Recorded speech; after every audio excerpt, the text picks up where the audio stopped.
अस्सलामुअलैकुम मेरी प्यारी प्यारी यूट्यूब फैमिली, कैसे हो आप सब लोग। उम्मीद करती हूँ खैरियत से होंगे। जी अल्हम्दुलिल्लाह मैं भी ठीक हूँ। आप सभी के साथ हाजिर हूँ एक नए व्लॉग के साथ, एक नई दिन, एक नई शुरुआत के साथ।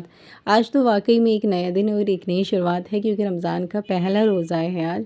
आप सभी को मेरी तरफ़ से रमज़ान का पहला रोज़ा बहुत बहुत मुबारक हो, और रिटर्न में आप सब भी मुझे मुबारकबाद ज़रूर दीजिएगा और दुआओं में ज़रूर मुझे याद रखिएगा और मेरे लिए बहुत सारी दुआएं करिएगा। इंशाअल्लाह ताला मैं भी आप सबके लिए दुआ करूँगी। एक दूसरे के लिए दुआ ज़रूर करना चाहिए।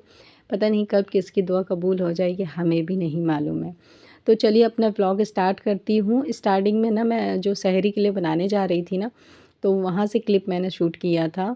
तो सहरी में मैं बनाने जा रही थी चिकन, क्योंकि गोश्त हमें नहीं मिल पाया था, ख़त्म हो गया था वो, इसीलिए फिर हमें यही बनाना पड़ा। तो इसकी रेसिपी प्रॉपर जो भी है आगे वो सब आपको देखने के लिए मिलेगा ही वीडियो में। तो चलिए आज का जो टॉपिक है उसको स्टार्ट करते हैं। आज की वीडियो भी बहुत ज़्यादा इम्पॉर्टेंट होने वाली है, हर वीडियो की तरह। तो चलिए वीडियो को स्टार्ट करते हैं। हम लोग की ज़िंदगी में इतने सारे मसले मसाइल हैं, इतने ज़्यादा गम है, दुख है, तकलीफ़ है, कुछ रिश्ते हैं ऐसे जो कि ऐसी बातें करते हैं जो कि दिल बहुत ज़्यादा दुखता है। और हम लोग सोचते हैं कि अपने आप को हम चेंज कर दें, अपनी आदतें बदल दें, हम स्ट्रॉन्ग हो जाएं, हम ऐसे हो जाएं जैसे कि हम पे ना किसी चीज़ का कोई फ़र्क ना पड़े और हमारे अंदर सब्र भी बहुत ज़्यादा आ जाए। लेकिन अफ़सोस कि हम ना ख़ुद को नहीं बदल पाते हैं। हम अपने आप को सोचते तो हैं कि हम बदलने की, लेकिन हम चेंज हो ही नहीं पाते हैं, क्योंकि हमारी कुछ ऐसी आदतें जो हमें बदलने नहीं देती हैं। हम बार बार वही काम करते हैं और बार बार हमें लोग टॉर्चर करते हैं, बार बार हमें लोग नीचा दिखा रहे हैं। तो ये सारी हमारी ही कुछ गलती होती है, मिस्टेक होती है, जिसकी वजह से हम अपने आदत को नहीं सुधार रहे हैं और लोग हमें ना नीचा दिखाते जा रहे हैं। सबसे पहली चीज़ कि अपने आप को ना सस्ता बनाना छोड़ दो। इंसान अपने आप की ना वैल्यू करता ही नहीं है। बहुत सारे लोग ऐसे हैं जो कि अपनी ख़ुद की ना कोई वैल्यू नहीं करते। उनकी ख़ुद की कोई इमेज नहीं होती। उनको खुद भी ऐसा लगता है कि हमारी कोई इमेज नहीं है, हमारी खुद की कोई वैल्यू नहीं है। जबकि हर इंसान के अपने आप में एक वजूद है। हर इंसान एक अपने आप में एक वजूद है, तभी तो इस दुनिया में ज़िंदा है और वो इंसान के रूप में घूम रहा है। अगर उसका कोई वजूद नहीं, वो है ही नहीं, तो वो दिखाई ही नहीं देगा। तो कभी भी ये मत सोचो कि हम सिर्फ़ ना दूसरों के लिए हैं, लेकिन हम फ़िज़िकल हैं लेकिन मेंटली नहीं हैं। ऐसा कभी मत सोचो आप। ये आपकी ज़िंदगी, अल्लाह ने एक ज़िंदगी आपको दी है। जब तक ये ज़िंदगी आपके पास है तो इसका पूरा फ़ायदा उठाने की कोशिश करिए। और फ़ायदा कैसे उठाना है? इबादत से उठाना है, नमाज से उठाना है, बुरी चीज़ से आपको बचना है, अपनी आखिरत की तैयारी करनी है, अपने अखलाक को बेहतर करना है, अपनी आदतों को सुधार लेनी है, अपनी ज़िंदगी को चेंज कर लेना है। कोशिश करनी है कि ज़्यादा से ज़्यादा हम गुनाह से बचे रहें और जो सवाब के काम हैं वो ज़्यादा से ज़्यादा हम करें। लेकिन सारा मसला तो यही है कि हम सोचते तो सब कुछ हैं, हम टाइम टेबल भी बनाते हैं, रूटीन भी सेट करते हैं, लेकिन हम उसको फॉलो नहीं कर पाते हैं। तो सबसे पहली जो मिस्टेक होती है जो हम फॉलो नहीं कर पाते हैं वो यही कि अपने आप की वैल्यू नहीं समझना।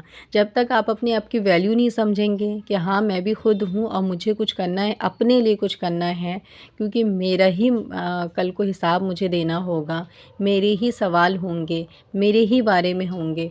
तो जब तक आप अपने बारे में सीरियस होकर के नहीं सोचेंगे कि आप क्या कर रहे हैं, आपकी लाइफ क्या है, आपकी ज़िंदगी क्या है, मोटिव क्या है लाइफ का, तब तक आप ना अपने आप को चेंज नहीं कर सकते हैं। चाहे आप कितनी भी वीडियोस देख लें, कितना भी रूटीन सेट कर लें, आप फिर से वही दोहराएंगे जो कि आप करते हुए आ रहे हैं। तो अपने आप के बारे में सोचिए कि हाँ मैं कुछ हूँ और मेरा ही आगे मुझसे ही सवाल होगा। और दूसरा पॉइंट कि दूसरों को इग्नोर करिए, जितना हो सके उतना इग्नोर करिए, क्योंकि लोगों का तो काम होता है कि आपको बुरा नीचा दिखाना। और जिस भी काम में आप लग जाते हैं ना, जो आपको सक्सेस की तरफ लेके जाता है, चाहे वो इबादत हो जो कि आपको सक्सेस की तरफ लेके जाएगी, या फिर आपका कोई बिजनेस हो जो कि आपको सक्सेस की तरफ लेके जाती है ना, तो फिर लोग लग जाते हैं और आपको सोचते हैं कि आप वो काम नहीं करें। तो आप ना किसी और के बारे में मत सोचिए, सिर्फ़ और सिर्फ अपने बारे में सोचिए और अपने काम पे फ़ोकस करना शुरू कर दीजिए। तीसरा पॉइंट मैं आपको बताऊंगी, ख़ुद को बदलना है तो बहुत पावरफुल है ये। उठते बैठते सोते जागते हम कभी भी कर सकते हैं, वो है इस्तग़फ़ार। इस्तग़फ़ार से ना बहुत जल्दी लाइफ चेंज हो जाती है। एक कहते हैं ना कि दिल में तकवा आ जाना, वो आ जाता है। धीरे धीरे आएगा लेकिन आएगा ज़रूर। ऐसा नहीं है कि हम 1 दिन करें, 2 दिन करें, 10 दिन करें, हमें रिज़ल्ट मिल जाएगा। बहुत लोग को मिल भी जाता है, मैं ये भी नहीं कह रही नहीं मिलता है, लेकिन वक़्त लग सकता है आपको, लेकिन इसको ना अपनी ज़िंदगी में शामिल कर लीजिए। जब से मैंने इस्तिग़फ़ार पढ़ना शुरू किया है, मुझे 7-8 महीने हो चुके हैं। जब मैंने शुरू किया था, उस जब से लेके मैं अभी तक पढ़ रही हूँ, तो मैंने इसे ना अपनी लाइफ़ में ऐड कर लिया है कि हाँ, मुझे इसे लाइफ़ टाइम तक, जब तक मेरी ज़िंदगी रहेगी तब तक मैं इंशाअल्लाह पूरी कोशिश करूँगी इसको करने की। तो आप ना कुछ चीज़ों को ना सिर्फ़ इसलिए मत किया करिए कि ये वज़ीफ़ा है, मुझे ये काम हो जाना चाहिए, ये वज़ीफ़ा है मेरा, ये काम हो जाना चाहिए, फिर उसके बाद छोड़ना नहीं चाहिए उसको। मुझे ऐसा लगता है जो चीज़ आपको एक बार फ़ायदा देती है वज़ीफ़े के तौर पे और आपको इतना अच्छा रिज़ल्ट मिलता है, तो सोचिए ज़रा, अगर आप उसे पूरी ज़िंदगी में जब आप शामिल कर लेंगे उस चीज़ को, तो उसका असर होगा। और इससे भी सबसे बड़ी बात कि उसका असर कभी बुरा नहीं होगा। उसका असर हमेशा हमेशा आपके ऊपर अच्छा ही होगा, आपके ऊपर, आपके फ़ैमिली के ऊपर, आपके बच्चों के ऊपर। तो इसीलिए ना आपको जो भी चीज़ें आप ऐड करती हैं, जो भी पढ़ती हैं ना, उसको कोशिश करिए कि मैं हमेशा कर सकूँ। हर चीज़ नहीं कर सकते हमेशा, इतना टाइम नहीं होता, लेकिन इस्तिग़फ़ार तो बहुत छोटी-सी है और उसे उठते-बैठते, कभी भी चलते-फिरते कर सकते हैं, नमाज़ के बाद कर सकते हैं। बहुत जल्दी वो 100-200 बार भी हो जाता है। ऐसा भी नहीं है बहुत देर पढ़ते रहेंगे तब जाके वो 100 पुरेगा या 50 पुरेगा, ऐसा भी नहीं है। बहुत जल्दी, बहुत आसानी से भी हो जाता है। मैं ये नहीं कह रही कि आपको 100-200 टारगेट करके पूरा करना है, बस नहीं। जितना भी पढ़ो दिल से पढ़ो, अपने अल्लाह से तौबा करने के लिए पढ़ो, ये नीयत होनी चाहिए। तो ये चीज़ जब आप ऐड कर लेंगे तो आपकी लाइफ़ बहुत जल्दी चेंज होगी और मैं यही कहूँगी कि हमेशा कोशिश करिएगा कि अपनी ज़िंदगी में इसे शामिल कर लीजिए। अगला पॉइंट है जो कि आपको अपनी लाइफ़ में शामिल कर लेना चाहिए, जिससे कि आपकी लाइफ़ ज़िंदगी चेंज हो जाएगी, ज़िंदगी में सुकून आ जाएगा, वो है यासीन शरीफ, जो कि सुबह जो है नमाज़ के बाद हर सुबह रोज़ाना, रोज़ डेली, मतलब कि एक मामूल नहीं हो जाता है हम उठने के बाद जैसे कि नाश्ता करते हैं, ये हमारा एक रूटीन एकदम सेट है। नाश्ते से पहले इंसान कोई खाना नहीं खाता होगा, नाश्ता पहले ज़रूर करेगा। वैसे ही सुबह का एक होता है कि नमाज़ के बाद ना यासीन पढ़ना। तो इसका भी ना आप जो है ना एक रूटीन बना लीजिए, एक रूटीन सेट कर लीजिए कि रोज़ डेली फ़जर के बाद मुझे यासीन पढ़नी है। पहले तो हो सकता है आप शुरू करेंगे, थोड़ा टाइम लगेगा, लेकिन 5-6 मिनट में ये हो जाता है पूरा, या इससे पहले भी हो जाता है, स्पीड के ऊपर है, लेकिन आप पढ़ते रहेंगे ना तो नॉर्मली 5 से 6 मिनट में पूरा हो जाता है। तो आप जब स्पीड अच्छी हो जाएगी तो फिर ये आराम से हो जाएगा आपका। तो आपको ना घंटों नहीं लगने वाले हैं। ये वो चीज़ें हैं जो कि लाइफ़ में बहुत ज़्यादा असर करती है हमारी ज़िंदगी पे, और उससे भी बड़ी बात कि है छोटी-सी, मतलब टाइम लगाना है 5 मिनट और लेकिन असर बहुत ज़्यादा करती है। तो वही है कि अगर आप सुबह में अगर एक बार पढ़ लेंगे तो पूरा दिन आपका अच्छा होता है, बेहतर होता है, सुकून वाला होता है। और हम लोग यही तो तलाश कर रहे हैं कि हमारी सुकून की लाइफ़, हमारी सुकून की ज़िंदगी हम कैसे स्ट्रॉन्ग अपने आप को करें कि लोग हमें ताना मारते रहें तो हमें कोई असर ना पड़े।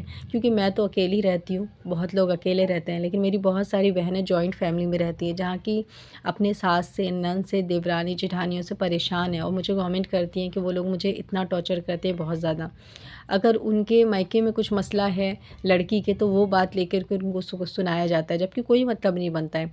अगर उसकी बहन को कोई मसला उसके ससुराल में है तो उसकी बहन की बात उठा करके अब इसको सुनाया जाता है, जबकि इससे कोई मतलब ही नहीं है। अरे उसकी बहन का ससुराल उसका वहाँ का मैटर है, तुम उसकी बहन का नाम लेकर के किसी दूसरी बहन को क्यों टॉर्चर कर रहे हो, क्यों उसको सुना रहे हो, क्यों उसको जो है बुरा भला कह रहे हो उसकी बहन के सामने।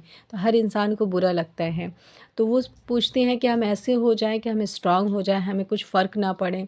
तो आप ना स्ट्रांग जो है ना आप तभी बन सकती है जब आप दीन की तरफ आ जाएंगी, क्योंकि जब आप दीन पे आ जाती हैं तो आपके अंदर सब्र आ जाता है, और जो इंसान के अंदर सब्र है वो इंसान सबसे ज़्यादा मज़बूत इंसान है, क्योंकि जिसके अंदर सब्र आ गया ना उसे कोई तोड़ नहीं सकता फिर, चाहे वो किसी की बातें हों, किसी का ताना हो, किसी की मार हो, कुछ भी हो, आप कभी नहीं टूटेंगे आपके अंदर अगर सब्र है तो इसीलिए मैं कहती हूँ कि ये छोटी-छोटी चीज़ें हैं अपनी लाइफ़ में आप शामिल कर लीजिए। अब जो अगला पॉइंट मैं आपको बताऊँगी वो है मगरिब और फ़जर की नमाज़ के बाद, मगरिब के बाद 7 मरतबा आपको अपनी उँगलियों पे हाथ रख के पढ़ना है, अल्लाहुम्मा अजरनी मिनन नार। इसको आपको 7 मरतबा पढ़ना है। आप गूगल पे भी सर्च कर लीजिएगा तो आपको मिल जाएगा, अगर याद है तो ठीक है, लेकिन इसको भी अपनी ज़िंदगी में शामिल कर लीजिए। ये जितनी चीज़ें बताई हैं ना मैंने, ये मेरी लाइफ़ में अल्हम्दुलिल्लाह, अल्लाह का शुक्र है कि शामिल हैं। मैंने इस्तग़फ़ार तो अभी किया है 7-8 महीने पहले, लेकिन इससे पहले ये चीज़ें शामिल थी मेरी लाइफ़ में। तो जब भी मुझे जो चीज़ पता चलती रही ना, जैसे मैंने जब छोटी थी, जब नमाज़ शुरू किया तो बहुत पहले से मुझे ये पता था कि फ़जर के बाद और मगरिब के बाद ना अल्लाहुम्मा अजरनी मिनन नार ज़रूर पढ़ना चाहिए। बहुत पावरफुल मतलब कि ये दुआ है। तो मैं इसको जब से शुरू करी हूँ तो अल्लाह का शुक्र है अभी तक मुझे याद भी है और मैं पढ़ती भी हूँ। तो ये कुछ चीज़ें हैं जो कि मुझे लगता है कि 1-2 दिन के लिए नहीं है ये। इसके फ़ायदे बहुत ज़्यादा हैं और इसको अपनी ज़िंदगी में हमें शामिल कर लेना चाहिए। बिल्कुल वैसे ही जैसे कि यूँ समझ लीजिए कोई चीज़ आसमान से गिर रही हो बहुत कीमती, तो इंसान उसे कैच करके फिर वापस तो नहीं करना चाहेगा ना। अगर कुछ कीमती चीज़ें आपको मिल जाए तो आप उसे रख लेंगे अपने पास। तो यूँ समझ लीजिए कि ये भी हमारे लिए ना बस आसमान से बरसी हुई है और हमें पता चल गया है इस वज़ीफ़े के बारे में, चाहे वो इस्तग़फ़ार हो या फिर यासीन शरीफ़ हो, उसे पढ़ने के लिए उसकी फ़ज़ीलत पता चली है, या फिर अल्लाहुम्मा अजरनी मिनन नार हो, ये पता चली है, या और भी एक्स्ट्रा चीज़ें पता चली है। तो हमें इसको ना अपनी लाइफ़ में शामिल कर लेना चाहिए जल्द से जल्द, जितनी जल्दी हो सके उतना। फिर आपकी ज़िंदगी जो अभी तक चेंज नहीं हो पाई ना, वो चेंज हो जाएगी, क्योंकि लाइफ़ ना रूटीन बनाने से चेंज नहीं होता है, फ़ॉलो करने से होता है, दीन पे चलने से होता है, दीन की तरफ एक कदम आगे रखने से होता है। मुश्किलें ज़रूर आएगी लेकिन कामयाबी भी ज़रूर मिलेगी। फिर मिलते हैं, अल्लाह हाफ़िज़।